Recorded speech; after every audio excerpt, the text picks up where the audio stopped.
درناها رقيقه سكي في ربع ساعه تكون طابت وبالشكل اللي راكو تشوفوا فيه، تجي طريه حبق، وش نقول لكم من اروع ما يكون. فوالا. دوكا يعني نخليها تبرد برك شويه ونقسمها معكم. وراكو لا لاحظتوا شفتوا كيفاش طيبتها من فوق ومن تحت، انا طيبها بطبع. الفرن دائما في المخبوزات ما ديروش نار قليله، يعني من 180 وطلع. انا درت 200 دوغري في الفوغ الكتريك ديالي. شوفوا الله يبارك كيفاش تجي الخبزه. سواي برك جينيروز، كونوا سخيين والحشو ديروه يعني معمر باش تجيكم الخبزه بالشكل اللي راكو تشوفوا فيه. هادو الوصفات الرمضانيه اللي نحتاجوهم، ويعني حسنه كما يقولوا. الله يبارك. دايوغ دوك نقسمها معاكم وتشوفوا. شوفوا الله يبارك كيش تجي شابه وتجي يعني بنينه.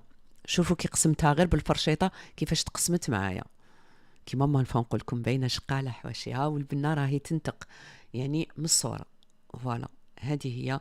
وان شاء الله الوصفه راح تلقاوها في قناتي الثانيه. فوالا. هذه بالنسبه للوصفه. قلت لكم لاباط اللي قعدت انا خليت شويه تاع لافارس، ولاباط لاباط اللي قعدت درتها خبيزات. وتقدروا الوصفه ديروها كامله خبيزات هكذا، لكن يعني هذه الطريقه احسن.